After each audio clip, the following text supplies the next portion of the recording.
Oh, son of a nutcracker. Tyler, what happened? I just spilled my Dr. Pepper all over my hoodie. That's a shock. It's ruined. Oh, man. Well, you know what? I know where you can get an even sweeter hoodie. You do? You need to visit dadsmeetworld.threadless.com. You can get pullovers, zip-ups, sweatshirts, even long-sleeve t-shirts with our logo and even our faces on it. Wow, that's awesome. So I can just get shirts and that's alone and hoodies, right? That's it? Oh, no. There's stickers, there's magnets, there's phone cases, mugs, and more. What? Oh, yeah. How don't I know about this? Well, you were a little busy eating, so I didn't want to bother you earlier, but it's dadsmeetworld.threadless.com. I need to go there right now. Here's your chance to try a little harder.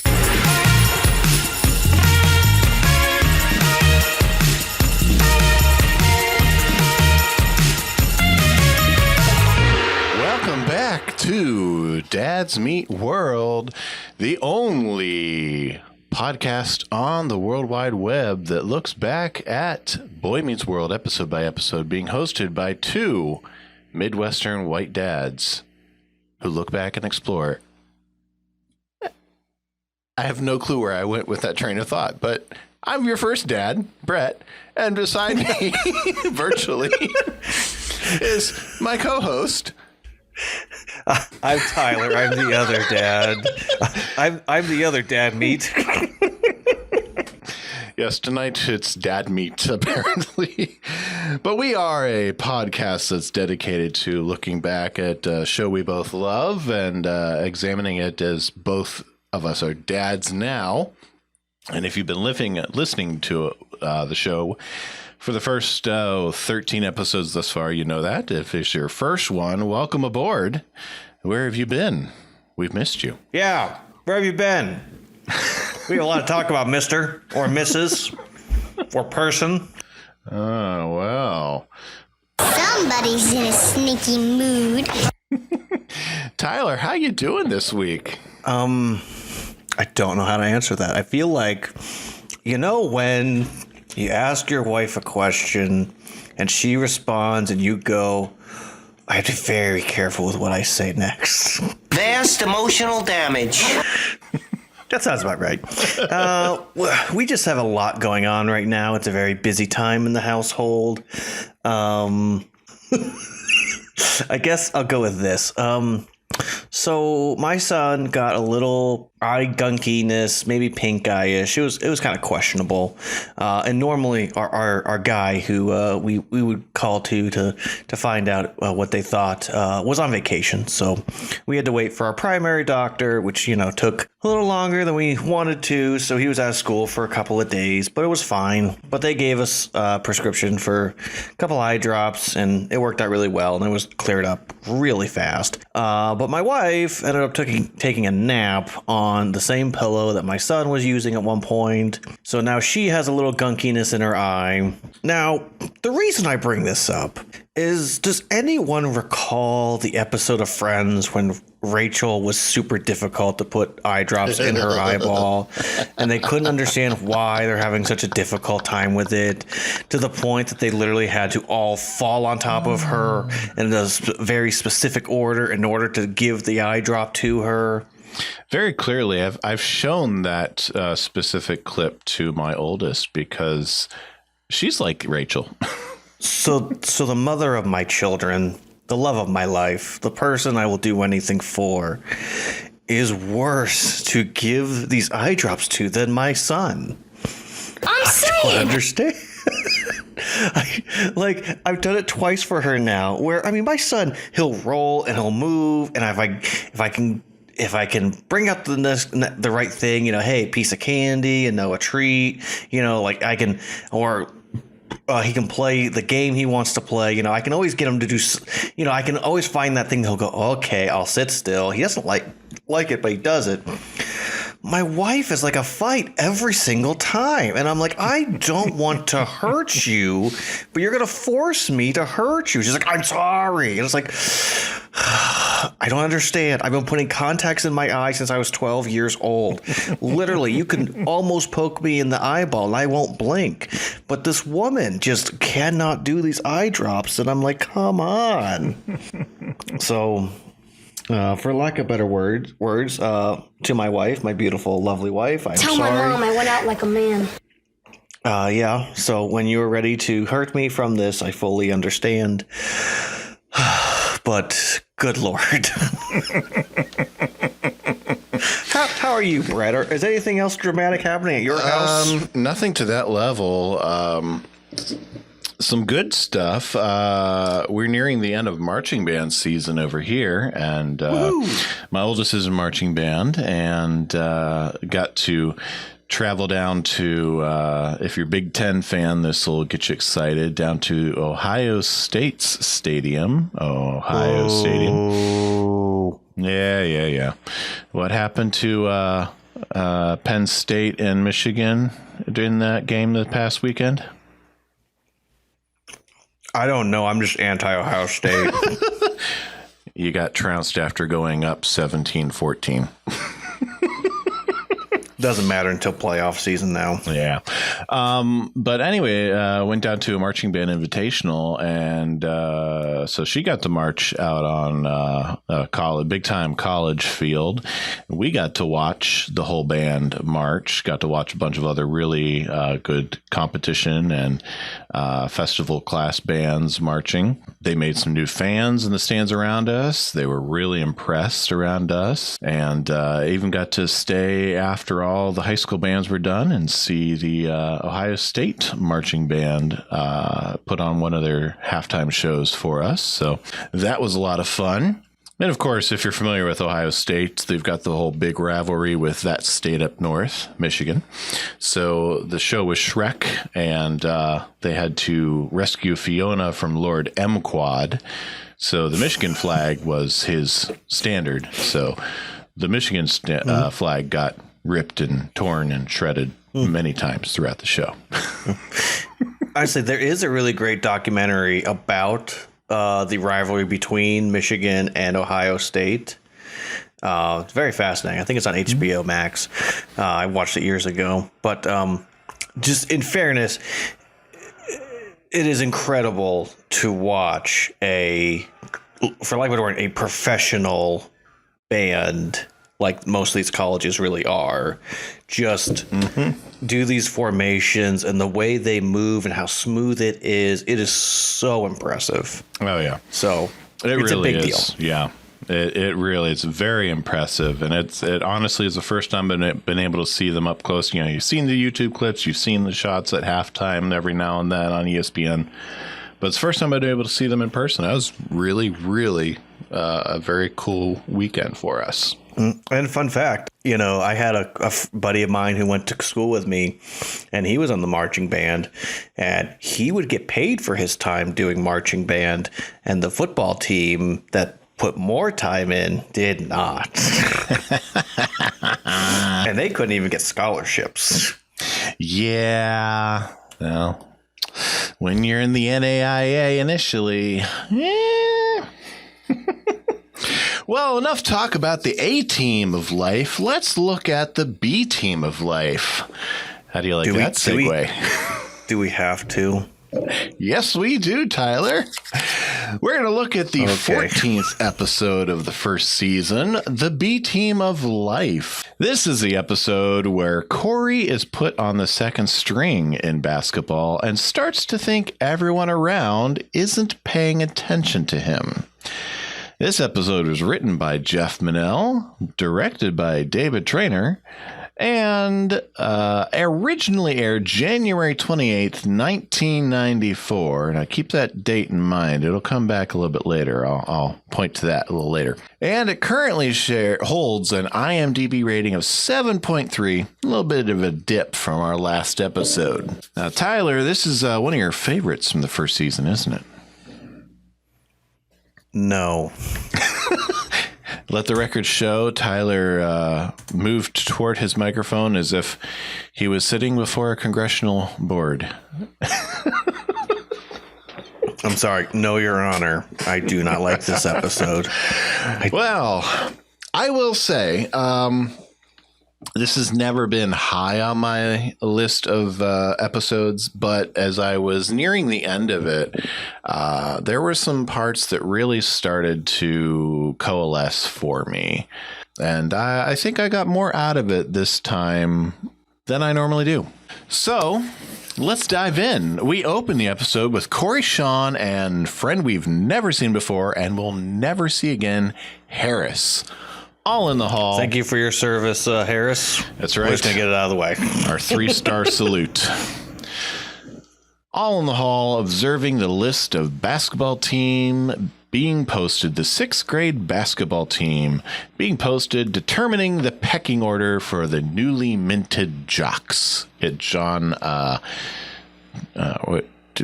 Jefferson Elementary School. That's right. Harris is played by... He has like the coolest name, by the way. Ahmad Stoner. That is an awesome name. It is just an awesome name.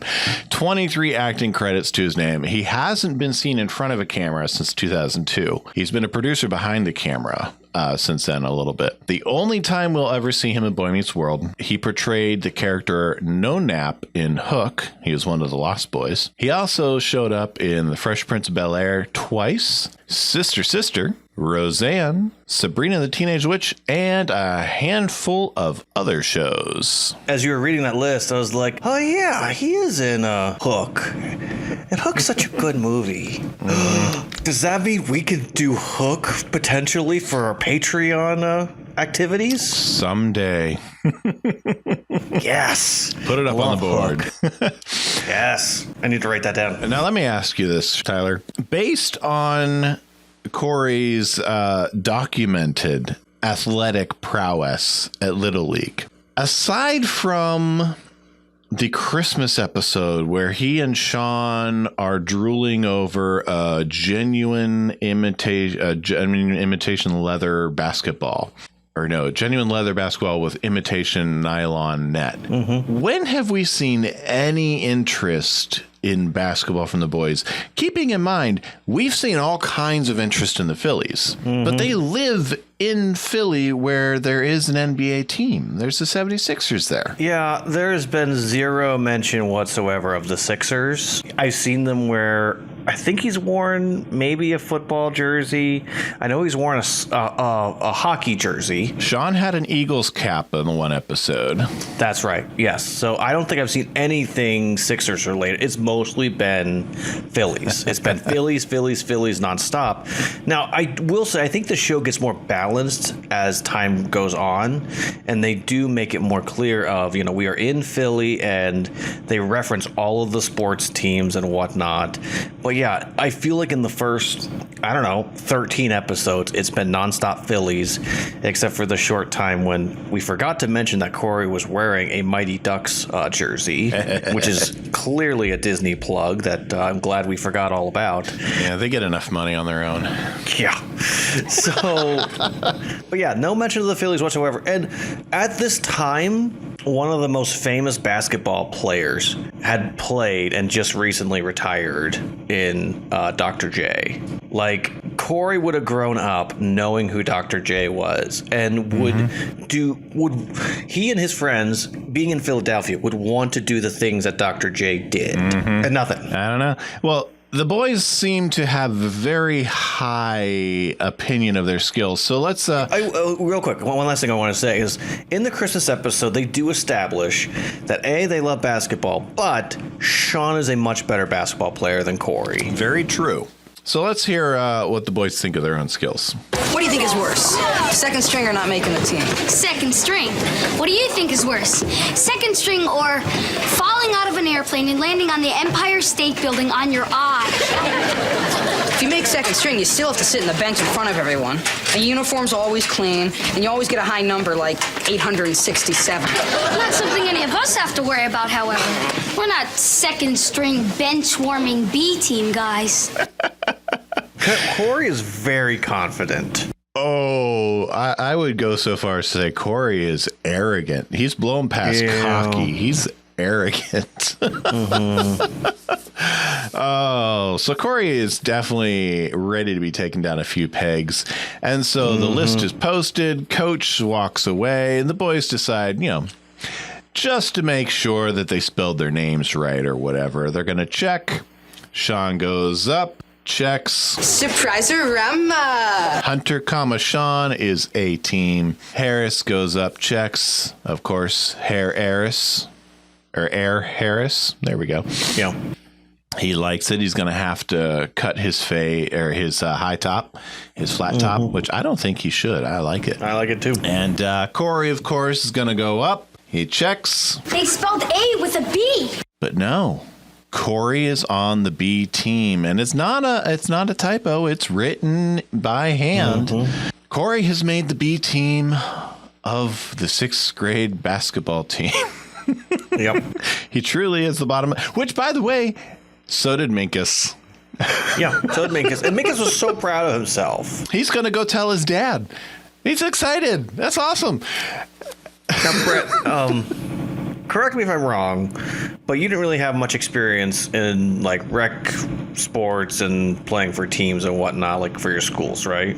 Other than like soccer. Not for schools. I had recreational league experience, many years in soccer, 1 year in wrestling, 1 year in basketball.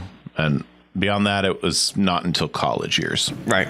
So like, I remember as a kid, like at his age, we didn't have quote unquote the A team and the B team. We just had a team. And there was like 9 or 10 of us, depending upon who showed up. And, you know, we all played, we all got opportunities. Some of us started more than others, but it was never made to be like this ginormous thing. And at no point did our coaches, like, not for basketball at least, did they ever like put up like these are who is starting and who is not. It was just, hey, you are the guys who will be starting today. Yeah, well, I mean, you didn't go to this suburban/inner city Philadelphia school that is somewhat strapped for resources.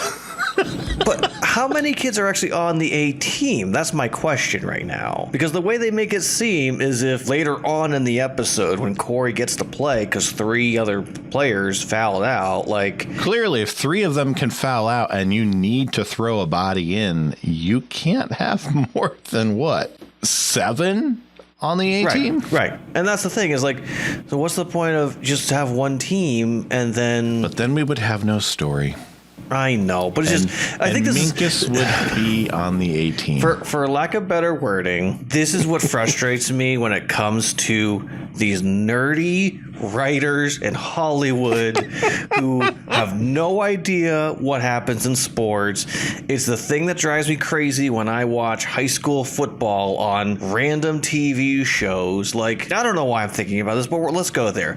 Glee, okay? There's an episode where they're in the state championship and flipping random people are in the game who have never played on the team before. That's illegal. Okay, first question, why are you watching Glee? Second question, why are you watching Glee for football? Third question, why are you watching Glee for football when there's shows like Friday Night Lights out there? Even Friday Night Lights drives me crazy as well. No, I'm just saying that it drives me crazy when people that didn't play a sport try to write a random episode about it. And clearly... the people that wrote this episode know nothing about the thing they're writing about. And nor did their target audience, though. Probably. Yeah. Who cares? Who cares? Clearly not me. Clearly it's not me, Brett. Well, I'm glad we left that soapbox over at your place last week. Yeah, my bad. Oh boy, I'm gonna have a lot of soapboxes in this episode. Let's just get the floor ready. I'm gonna be slipping and sliding all episode. Okay.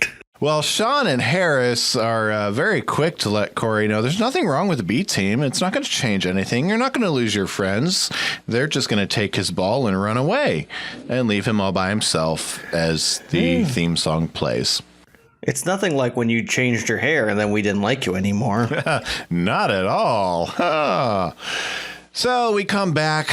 Act 1, Mr. Feeny's giving a demonstration in class. He's teaching about evolution of the human form. Different stages of human evolution. He's got Minkus. He's got some unnamed girl that wasn't even credited on IMDb. And he's got Sean. And he's using Minkus clearly as the example for Homo sapien. Homo sapien. And was known for A mother who labels his underwear. At least I have more than one pair. Minkus is, for as nerdy as Minkus is, he's quick with the retort. He is, but also I feel like a lot of times he goes back to the well of you're poor. And I'm amazed that Sean hasn't knocked him out yet. Yeah, well, we'll have to go into explore that one of these days. But yeah, I mean, it's fertile ground for him. That's true. And if Mr. Feeny wants to have the class explore a little more, and Minkus is the only one who is willing to answer, so take it away, Mr. Minkus. Shares the answer that Mr. Feeny wants. And then, in what can only be described as, I don't know, Hollywood comedic timing, we get a little humor in Mr. Feeny's, I'm not even sure what class this is. Science? Biology? we were waiting for the lowest form of life to crawl out of the slime. I'm here. What? Mr. Feeny was just talking about you. Of course, you know, it's very sitcom. Yes, Cory walks in at the most opportune time after talking with the coach, but I feel like a lot of times this would just be played off as a joke for the audience to get. But the whole class very much enjoys this joke, and Cory realizes he's the butt of a joke, but doesn't know what the joke was. And Sean had just given it to him. He's instantaneously the butt of the joke, and he's aware that he has been made fun of. Oh, yes. And I like that they recognize that this is an amusing moment within the classroom. And Cory sits down, lets Sean know that, it wasn't a mistake. He's B team. Minkus wants to know, did you let your dad know? And Cory says, no, I like my dad. And the bell rings, and Cory is, well, he's sharing his heart with Mr. Feeny about that he's just not happy. And Mr. Feeny's trying to help him. He's trying to help him that Minkus is happy where he's at, and but Minkus is the Alvin Einstein of he's the next Alvin Einstein. Alvin Einstein. This is my life. Yes.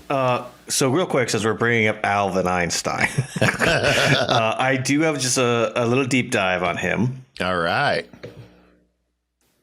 I didn't get that. I wasn't able to get it clicked. I'll try and drop it in post, but I was not able to get clipped before now. That's okay. But I'm going to try to drop it in post. People.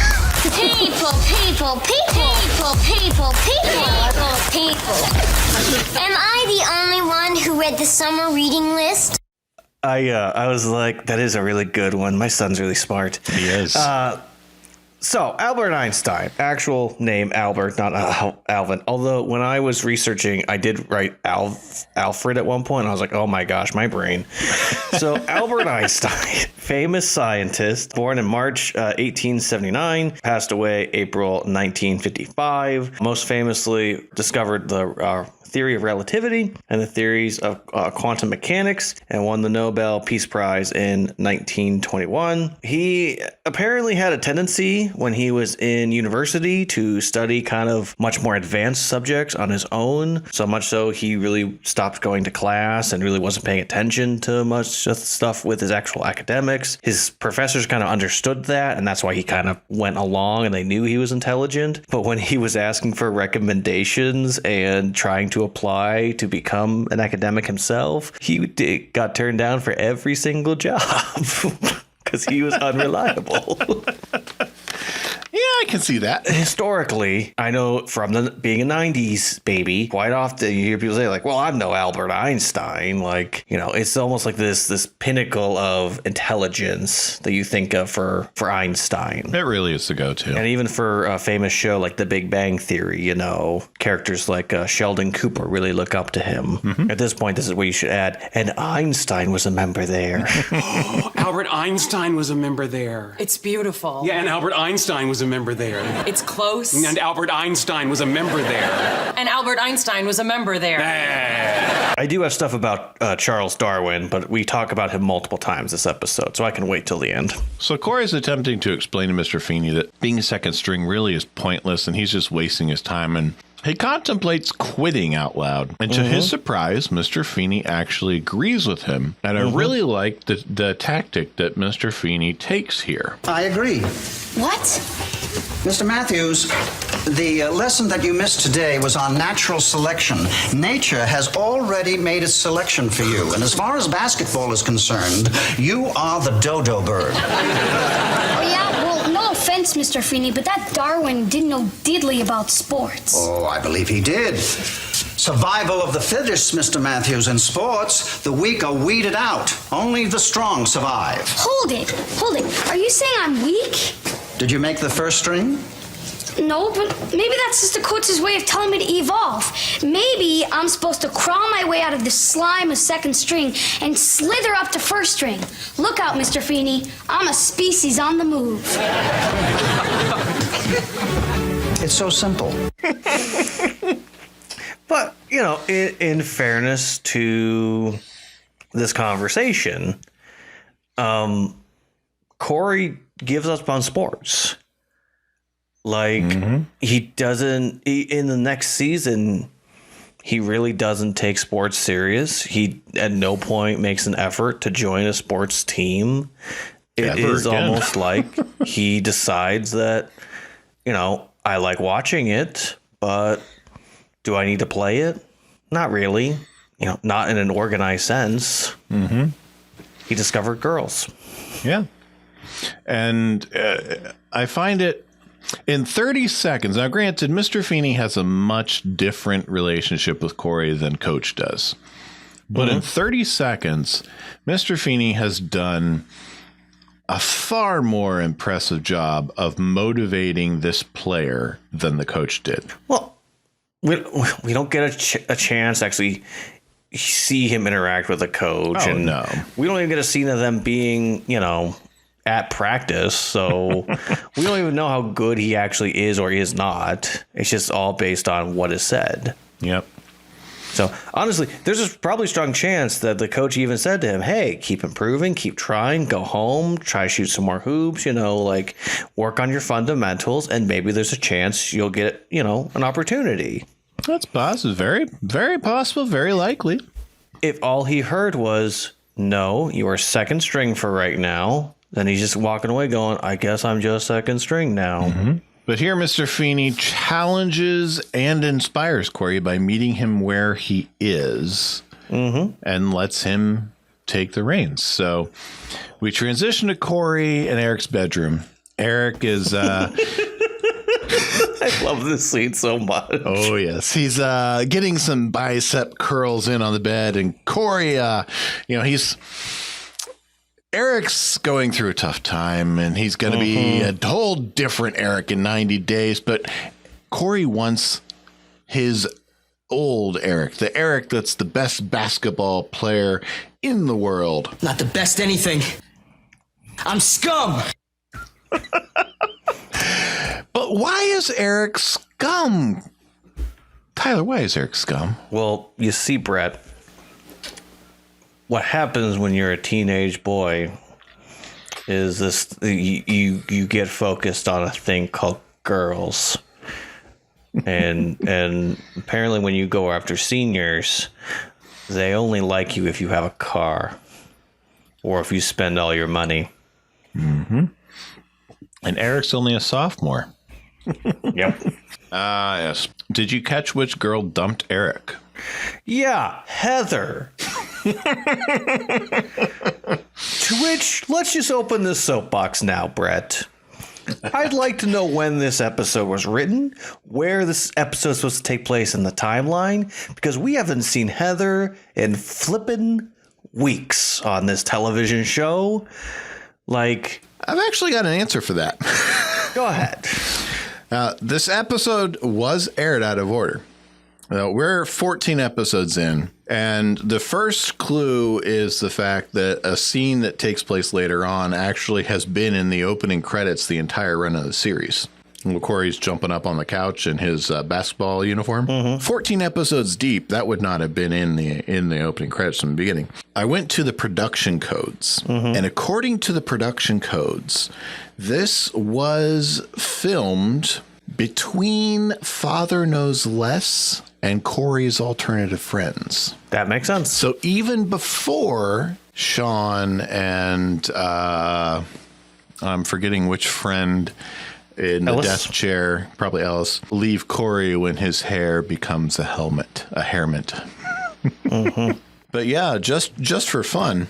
Here, according to production code, here's the first handful. We've got the pilot, followed by Killer Bees, followed by On the Fence, Father Knows Less, The B Team of Life, Cory's Alternative Friends, Boys to Mensa, The Father-Son Game, Grandma Was a Rolling Stone, Teacher's Bet, Class Pre-Union, Santa's Little Helper. Now, okay, so that makes sense. Because the way everything is happening, it looks like it's more of a fall time period. Why Cory, as a teenage boy, would just be like, I'm just wearing my shorts and my hoodie. And why Alan would be walking around in a jacket because, you know. But, like, what it was bothering me, my brain today, because I was like, you cannot tell me that this is happening, like, February. Like, it's not possible. February is not a warm month in Pennsylvania. I don't care what part of Pennsylvania we're in. It'd be gross outside. There'd be chaos outside. You could not get away with this. And basketball season is over before February. What type of chaos are we living in, people? So there's your answer for your soapbox. So here's the question then for our Dads Meet World, making sense of the world of Boy Meets World. Say that 5 times fast. That's a lot of worlds. So in our head canon, should we place this in between episodes 3 and 4? Because the way that everybody's acting, it would make sense for that in the timeline of the way that Eric acts and the way that Sean acts, because they're acting more the stereotypical versions of themselves, not actually the characters that we knew in the past 2 episodes. Oh, I would say yes. For the sake of the podcast, we're just going to follow air date order. But for the sake of headcanon, I'm going to stick with this production order idea because that's when they were written. That's when they were produced. That's when they were intended to be told. That's when the story was intended to be rolled out. So in my headcanon, that's when it happened. That might even fix some of your questions you had about the carnival a couple weeks back too. Was it saying that it was supposed to air before Christmas and all that jazz? Like what? I'm sorry, I wasn't fully paying attention to the order that you were giving. Let's see. Grandma Was a Rolling Stone would have been the 9th episode in the original production order. So it would have fallen on the episode before the Christmas episode. Yeah. Instead of 2 episodes before. Or no, instead of 3 episodes before. I mean, the problem is it airs in November. And again, I understand that for every single television show, they want it to feel like it could happen at any town or any town USA, and they just kind of chose Philadelphia for whatever knows reason. I think it was just to give it a different vibe. But like, I mean, in this time period, you had Family Matters in Chicago, you had Full House in San Francisco. So I think Disney probably wanted to have these different markets, East Coast representation, right? But again, though, like, with each of those shows, like Family Matters would have quite often, even in the beginning, where they would make it clear of when it would be cold, because people would be wearing their jackets because it gets cold in Chicago and it gets cold in Philadelphia.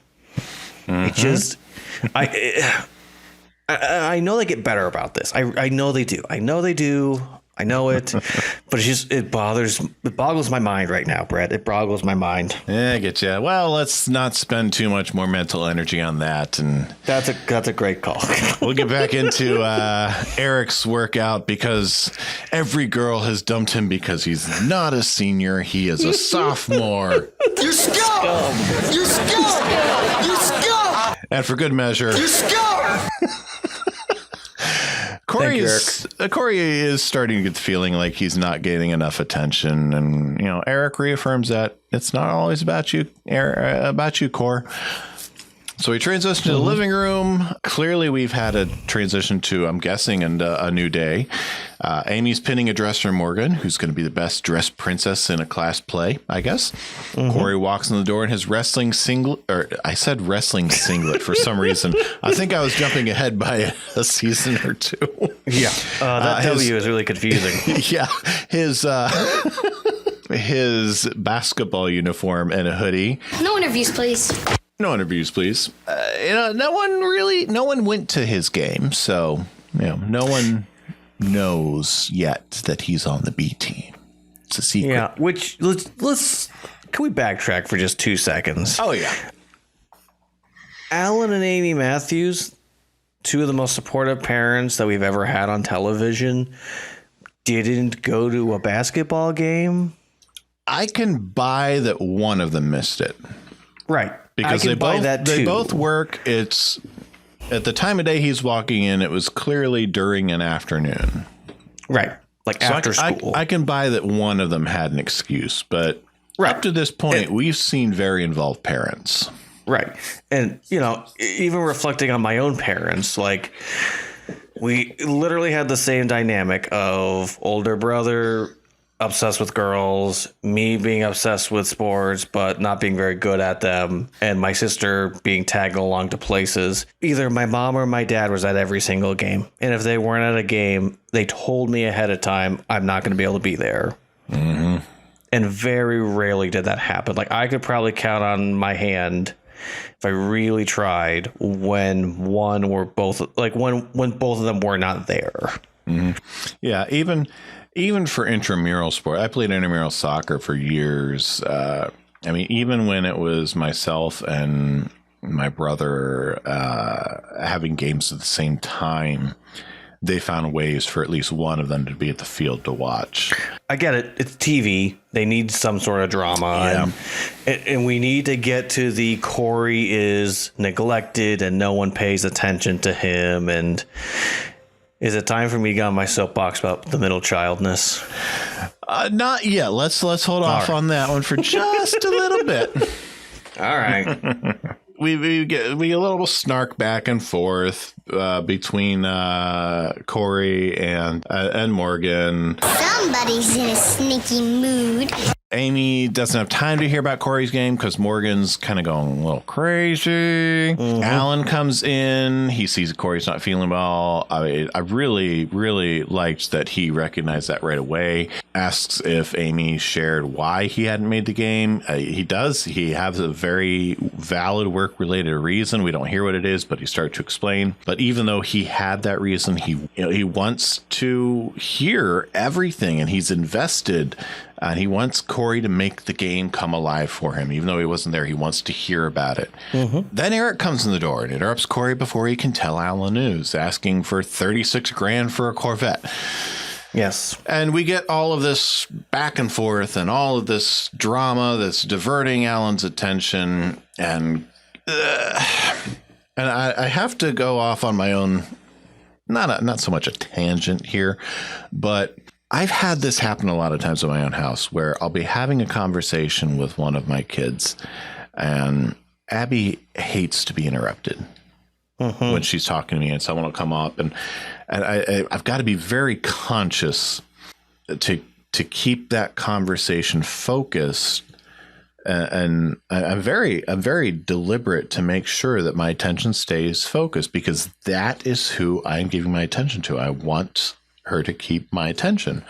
That's where I've given it to in that moment. Asher cannot stand when there are other conversations in the room that go on when he's trying to have a conversation. They don't even have to be, they're not even overlapping conversations. It's a completely different one, but he can't stand with her. So this moment was very, very real for me to see Cory. I see my kids in Cory in this moment, and this is where he busts out the tall tale, and I had to have his tall tale here for us. Wildcats are down 2 points with only a minute left in the game.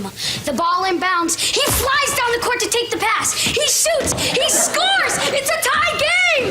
Mustangs try to pass to midcourt. I dart between two humongoids and snatch the ball. Their only hope is to foul me on purpose. They do. I'm at the line. There's no time left on the clock. The crowd goes nuts. Cory! Cory! Cory! The ball leaves my hands and arcs in super slow motion as the crowd goes deathly silent. And then, swish! Nothing but net. The crowd goes, I win the game! That's incredible. Can't believe I missed it. You're such a hero, Cor. No, I'm not. You know why? I didn't even get to play. I just made all that stuff up. So this is how he chooses to come clean about not being on the A team and just being a bench sitter and our bench warmer. And we find out that even though Mom didn't know, Dad didn't know, Cory told Eric. Well, why didn't Eric tell Alan? He's supposed to tell him. That's why they sleep in the same room. You see, I'm trying to spill my guts out, and you guys are having a family meeting. This is why I have to make up a whole exciting life to get any attention. Oh, Cory, that isn't true. Yes, it is. You spend half your day with Eric at the store, and the rest of the time you're talking about his pathetic love life. Hey. And you're always braiding Morgan's hair and making a costume for her. And I mean, I get it that she's the baby of the family and all, but Cory, you know, being second string in basketball was hard enough. But I'm only on the second string in my own family. That's when we go to commercial break, and that's where we go to your soapbox for middle child. So I'm going to preference everything I'm about to say with I have amazing parents who are nothing but supportive and love me deeply. I'm very thankful for everything they did and continue to do for me. However, I understand, because I think whoever was writing these moments for Cory understands what it feels like to be a middle child. And they don't have a whole lot of time to really get into his feelings, so he just kind of blurts them all out. You know, I mean, we have seen that he has moments with his dad, he has moments with his mom. It's not that he doesn't get these times with them. I think in his eyes, he only ever sees his brother and his sister getting the attention that he thinks he should also get in equal parts. And so what probably bothers me the most about this moment of him doing this is probably as a middle child, I've done similar things that I probably, if I thought about, am not proud of whatsoever, because I probably acted out in ways thinking, if I don't do this, then no one will see me. I am invisible. My brother did work for my dad. And so they would get those times together, and I'd always see the way that they would interact, and I'd go, well, why can't I get that time with my dad? I would get time with him in our way, but I go, but this is the way you get that time with him. And when is my turn to get that time with him? And, you know, my mom would have to drag my sister everywhere, trying to keep up with my brother and I. But on the same token, all I would see is, well, mom is just constantly with Rachel and they're always doing stuff together and they're always spending time giggling and laughing. And, how come I don't get those times with them? And I think not so much as a middle child, but I think every single kid feels in some way, shape, or form that their sibling has a better relationship or a different relationship than what they have with their parents. But to be frank, it is not that uncommon for middle children to kind of be the forgotten one. Not intentionally, but it's just kind of the circumstantial. We're trying to progress the oldest. We're trying to keep the little one moving, which what do we end up forgetting? We have one in the middle who is confused, lost, and feels like no one's paying attention to them unless they act out. But again, I had amazing parents. They are wonderful. I have a good relationship with both of them. Like Cory, I never felt I couldn't talk to either one of my parents. But even now as an adult, I know that when I'm with all of my family, I am the one in the awkward position because I can either be the older sibling or the baby in the situation, but I can't be both at the same time. And so then it's just this weird amalgamation of, I guess I'll just sit here and wait till I'm told what to do. So it's just, I can't remember what she says. Oh, middle pause. That's what Cory's going through, is middle pause. And it's something Cory's going to have to deal with his whole life. Mm-hmm. Yeah. And there are times where, she points out that, this week Eric wants a car, or, Morgan's going to need this, or Alan, I think, brought it up that we let them outnumber us. Well, I do like that immediately you have Amy and Alan going to the kitchen, getting away from all three kids to say, we have to talk about this because we have to figure out how we're going to go forward. Because I think Alan's immediate response is almost that stereotypical of like, do you have any idea how hard we work? Do you have any idea how difficult this is? Do you know how much time I give to you? Like, that's not fair for you to do that to your mother and I. And Amy's kind of like, we can't do that. I will say that I know we're waiting on an episode to come up, but I love that we get an episode where we get a full-blown Alan is angry, and Alan is very angry, one of his children, and he's just waiting for to be let off the leash and unleash upon his child. Oh, yes. I can't wait for that episode. Yeah, that's going to be a good one. Anyway, we're 15 minutes into recording. We probably need to get moving. So anyway, we go into the cafeteria the next day. Cory and Minkus are having their moment. Minkus is just so excited to have been on the bench and to have been with jocks. Cory, meanwhile, no. Minkus Abdul Jabbar is pumped, is what I have in my notes, while Cory arches his eyebrow. And all credit to Sean and Harris. They come in with a Sports Illustrated article for Cory to read about sports stars who sat on the bench before getting their big break, like Steve Young, to try and encourage Cory and cheer him up. I do have deep dive about Steve Young, by the way. Let's hear it. I did take a shot at looking for that specific article in question / version, and they actually do have a good catalog of this is the edition per month, but I couldn't find it. I didn't have enough time. But Steve Young, famous quarterback, won the Heisman Trophy in 1983, and he famously went to the USFL for the second season. Had both one of the worst games ever and also one of the best games ever. So fun stuff. He went and played for Tampa for a year where he absolutely stunk on a really bad team, got traded to the 49ers where he did sit for 4 years. And then in 1991, he got the chance to lead the team. Joe Montana left the team. And then in 1992, he won MVP. And I think one of the things the article was about how even though Steve Young sat on the bench for a while, he eventually became MVP. So even if you sat on the bench, hey, kid, you still have a chance of, being an MVP like Steve Young someday. Because that's half of Sports Illustrated things is about how, hey kid, even famous MVP quarterbacks get benched sometimes.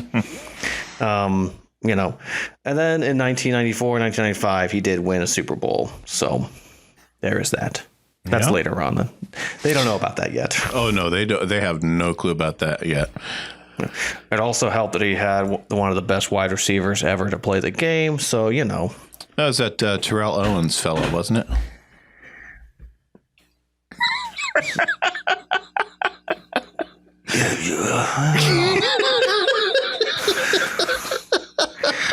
I feel like... Yes, I know it's Jerry Rice. Well, he did have T.O. at the end of his career, but he wasn't the T.O. that he became after he retired. Anyway, so Cory gets excited and he stands up and he's gonna show his stuff and rips open his shirt and he's got his uniform underneath and coach comes up walking behind and says, "Why are you suited up? Second Stream doesn't go to away games." That's just such a deflating moment. And we finally get to see Coach's face. Coach is played by Hugh Dane, who passed away in 2018. He had 51 acting credits during his career, including The Fresh Prince, Hang with Mr. Cooper, Sister, Monk, showed up on Girl Meets World once. The role I am most familiar with him as Hank, the security guard from The Office. Aw, Hank. I thought he looked familiar. Yeah. But, that's my other problem, though, with this episode is he only gets so many lines. And, it's like he's there to be a buzzkill. And we're not seeing times in practice where he's being probably encouraging and wanting the best out of his players. Being like, hey, guys, remember, only first string, blah, blah, blah, blah, blah. And then to see it's like, Matthews, I told you, you're not on first string. You're not going. And the only interaction we see with him with any of the players is this moment. Well, being a person who has coached youth sports, it doesn't feel good when you're yelling at a child and saying, I told you to do this thing, and I told you multiple times, and you still did it anyway. Yeah, it's not great. No. So Cory is just deflated, dejected, any other prefixed sad emotion you can come up with. He's down on his luck. He is. He's down in the dumps, depressed. He goes home, watches TV until dinner time. Sees Mr. Feeny. 6:24, you mean? Yeah, man, he's on a schedule. Come on, Mom. Very specific time. Yeah, wonders where's he gonna get his food? Sees Mr. Feeny grilling out in the back or side yard, whatever it is. Hatches a scheme, calls Mr. Feeny, gets him to run away from the grill. What does he call him on Brett? A cordless phone. Yeah, but using the landline. Mm-hmm. Thus, you can't answer the landline outside. You got to go inside to answer. Exactly. Mr. Feeny doesn't have this newfangled cell phone. Well, also, a teacher couldn't afford that. This is just hitting me, but I don't think we ever see Feeny on the phone outside ever, because the technology at this time did exist that you could have a phone that if you walked outside a few steps, you could still talk. Like, oh yes. As time progressed, you could go further. Like, I remember as a kid walking all the way up to my neighbor's house, handing the phone to my mom and saying, someone called, and it worked. Mm-hmm. But, at this time, you still could walk out. I think Feeny just has a cordless phone. He's probably had it for decades. Very possible. He just doesn't want to talk outside. Yeah. Ooh, maybe it's one of those roller ones. Oh, the rotary phone? Yeah, could be. Yeah. Feeny seems like the type of guy that'd have a rotary phone. Oh, I'm sure Feeny has a rotary phone. Those phones are fun. Maybe we'll see it when we get to B&B's B&B. Ooh. We'll have to watch. We'll have to look at the background for that one. That's a homework assignment. We got to look that up. So Cory hops the fence, takes the chicken and gets busted. Mr. Feeny sees that he's stolen his dinner. He's trying to bury it to hide the evidence. He's burying a hamster that Mr. Feeny observes he's basted with barbecue sauce. And we have this very interesting conversation over the fence between the two. Nobody's in my house. My family's abandoned me. Is that so? Why would they do something like that? Maybe because I only made second string and they were ashamed of me. You think that's what happened, huh? That's why I'm trying to survive on my own. I mean, I saw your chicken cooking and the voice of Chuck Darwin whispered in my ear, just do it. Survival of the fittest, Mr. Feeny. You taught me that. In the first place, Mr. Matthews, snatching a chicken from a grill is hardly chasing down and spearing a mastodon. And in the second place, your family didn't abandon you. They went to your basketball game. My family went to my game? Why? One would assume that they wanted to watch you play. But, I told them second string doesn't get to play. We just sit on the bench and rot. Well, then one would assume that they went to watch you rot. My family drove all the way to Cheltenham to watch me sit on the bench? Yes, Mr. Matthews, they did. Why would they do that? Well, perhaps if you kept listening to the voice of Chuck Darwin, he might have told you that the highest form of evolution is a family of human beings who genuinely care for each other. What if it seems like sometimes they don't care? Sometimes you have to give your family the benefit of the doubt. That's part of your personal evolution. Do you know what happens to you if you stop evolving? I end up like this guy? More or less. Mr. Feeny, we got a situation here. I need you to drive me to the game. I need to drive me to a restaurant. You buried my dinner, remember? I'm sorry about your chicken. Drive me to the game, and I'll buy you a couple corn dogs. Tempting, but no. Please, Mr. Feeny, my family's finally there for me. I need to be there for me, for them. Oh, have some dignity, man. My car's out front. Oh, Mr. Feeny, good on you. Even though you let yourself be manipulated there. Yeah, but I think it's just his good-heartedness. He was going to give him a ride probably regardless. Oh, he was. Yeah, he was. And I think, I don't know, the way that they kind of establish is that Mr. Feeny kind of is that neighbor that watches over the Matthewses. So I think Feeny knew Cory was there. He knew Alan Amy wasn't, so he was keeping an eye on things. For the record, Chattingham is about 30 minutes away from downtown Philadelphia. So it's a place there. Who knows where in reference, their little community is. But, it's not that unreasonable that you'd have to drive a half hour for a game, especially if you're playing, different areas, not just your... Yeah, back in your football playing days, it wasn't uncommon for you guys to travel half hour, 45 minutes for a matchup, right? Yeah.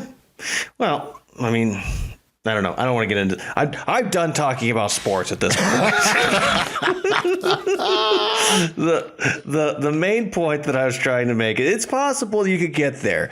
My main concern is just...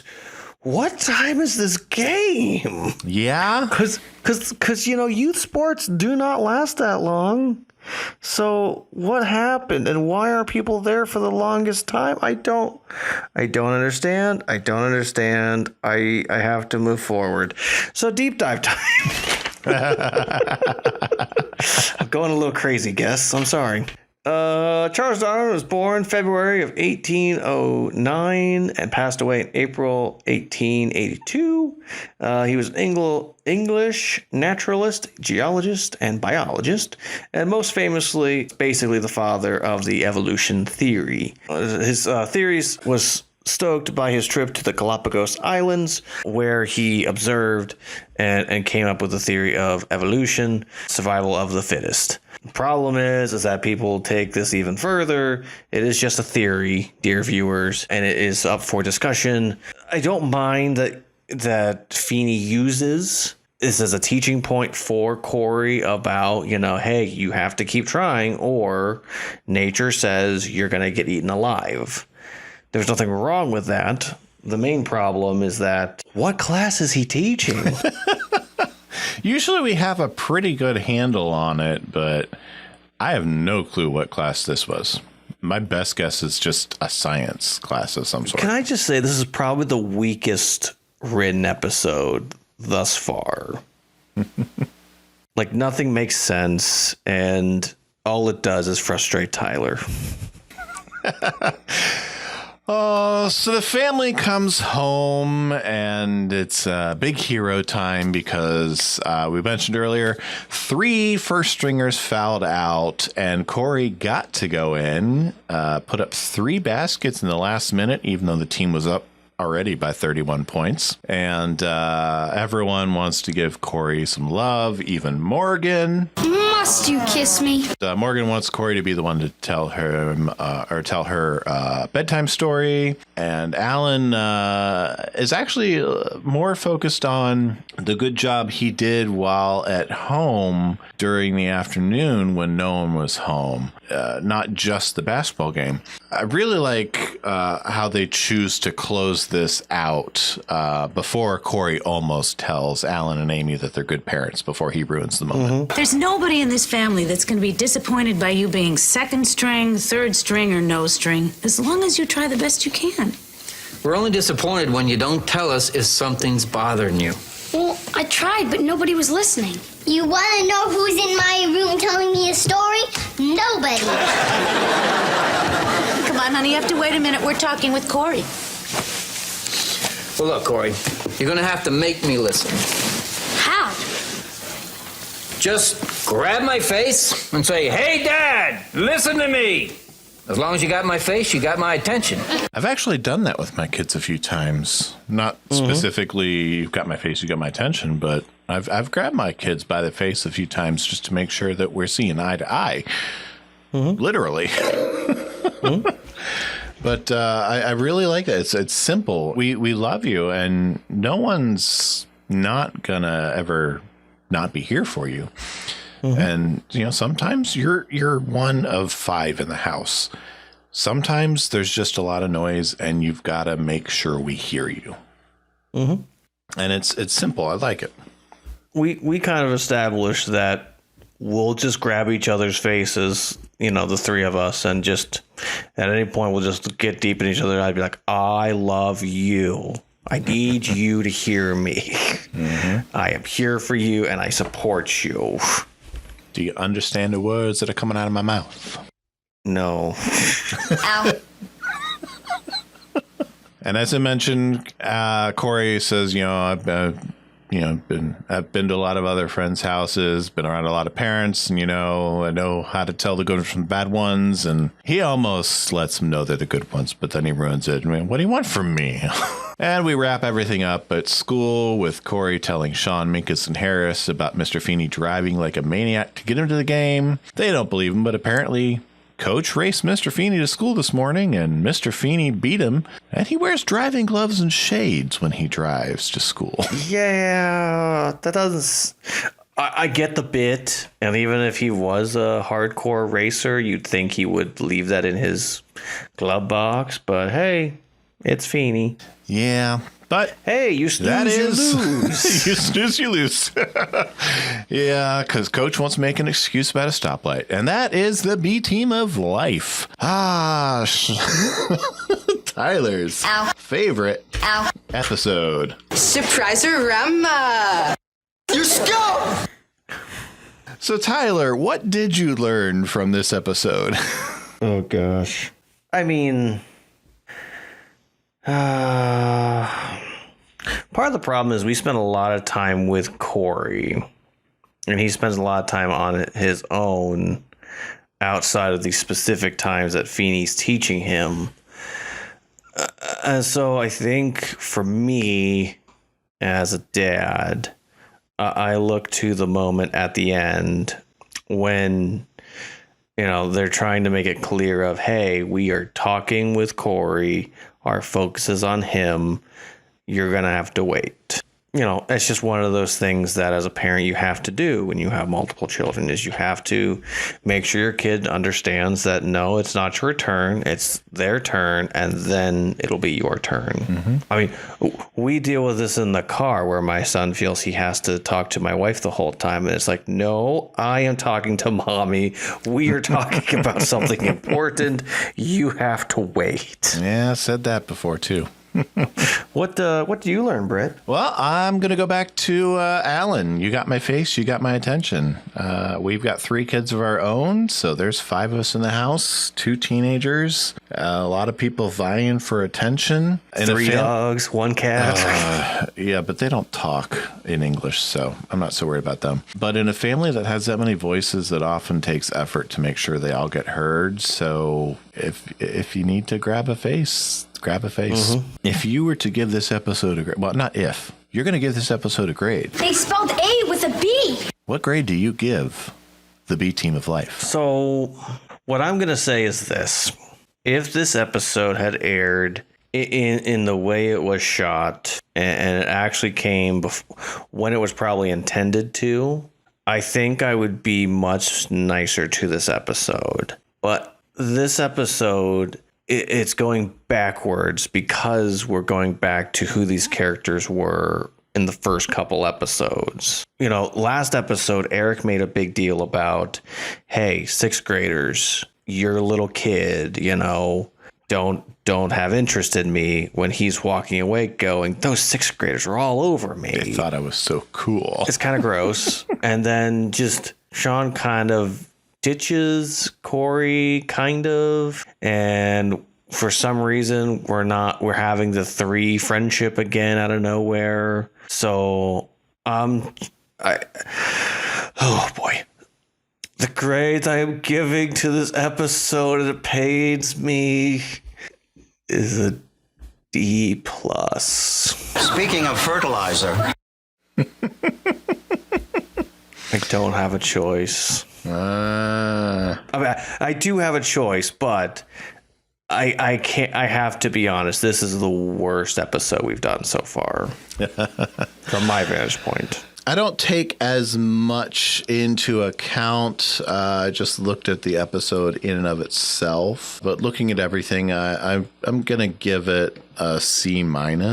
Now I'll give it a full C. Simply because with 3 kids in the house, I can see a lot of Cory in a couple of my kids right now. And I can see a lot of how Kelly and I wrestle with making sure all of our kids are heard and seen in how Alan and Amy are handling Cory and Eric and Morgan. And so just being able to relate to that and being encouraged and all that, and getting to see Hank the security guard one more time took it from a C- to a C. I mean, that's fair. This is an episode I skip. You are so predictable. Yeah, I agree. This may be the worst grade I give. That's a shock. If I go to a D-, I'm going to be real upset, or even an F. Oh gosh, if we hit F territory, it's going to be a bad day for me. Well, Tyler, before we leave and let you get away from all of the beauty of this wonderful game, this wonderful episode, and all of the vast emotional damage that it dealt you, I do have a dad joke to brighten your evening. Okay, hit me with it. My son asked me, do trees poop? I told him, where do you think number 2 pencils come from? So dumb. Yes. So, good-looking people out there, we enjoyed looking at this episode with you, and we'll enjoy looking at the next one with you, where Tyler won't be quite as snippy. I don't know. I may still be snippy next week. He might be, but he's hosting, so we'll have fun with it anyway. Yeah, exactly. But Tyler, why don't you tell the good-looking people where they can find us online? Well, Brett, you can always find us basically on every single social media platform: Facebook, Twitter, Instagram. You can email us at dadsmeetworld@gmail.com. And I think they could find some merch from us as well if they're interested. That's right. dadsmeetworld.threadless.com. Shirts, stickers, buttons, mugs, all kinds of swag. And Tyler, did you tell them where they can find you personally? Where they can stalk you online? Well, if you really, really want to see me or talk to me, you can always go to Twitter at Tyler Volk on Twitter. And you can find me on Twitter or Instagram, probably more likely on Instagram at Dr. Headley Art. So, until next time, good-looking people, we'll see you good-looking. See you good-looking. You scum! You scum! You scum!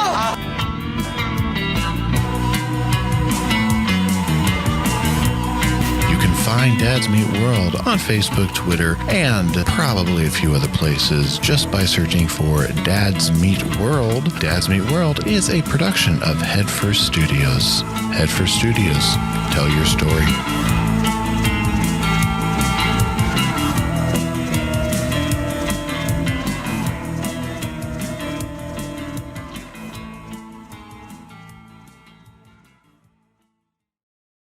This is a production of Headfirst Studios. Headfirst, tell your stories.